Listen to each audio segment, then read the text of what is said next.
Today we are discussing lies about Paraguay, which is a place that has become fairly popular, especially on the internet over the last little while. And we want to correct a bunch of the things that people are saying out there and people are believing that are sort of deceptive and frankly could get you into a bunch of trouble. So for those of you who aren't familiar, Paraguay, a small country in South America, it is famous for a fairly tax-advantaged opportunity. So they have a territorial tax system and they have a flat 10% tax rate. So even if you're in the tax system, it's pretty good. And because of the fact that you have this territorial tax system, a lot of people have an ability to tax plan around it. In particular, one of the things that gets narrated a lot is you can get residency in Paraguay and you can have no stay requirements. So essentially you can go and you can get an initial 2-year residency permit, during which time you basically have no stay requirements. Once you get there, then you can go back and you can get permanent residency and then essentially have very little in terms of actual requirements to maintain it from there on out. You have to come back a little bit to renew, but it's very, very minimal.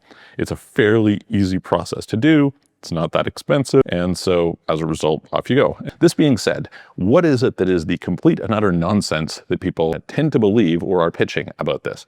It basically comes down to this idea of having tax residency and having no stay requirements.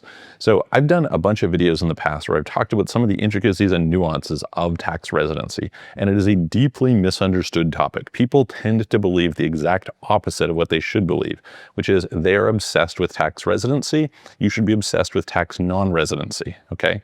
Very, very important distinction, but like quite subtle. People go out and they think, oh, I need to get a tax residency somewhere. Where can I go that I can get a tax residency that doesn't require me to spend much time?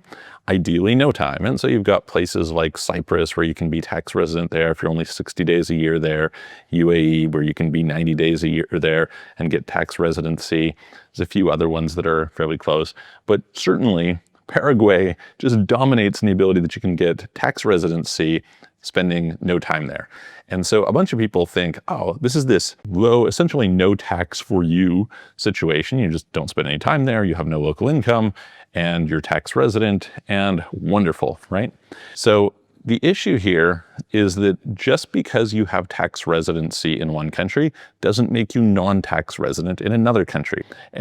But the point is, if you want to benefit from the Paraguayan tax residency, you pretty much need to live there. I always say the most important thing is you want to start from the premise of where are you actually going to spend time.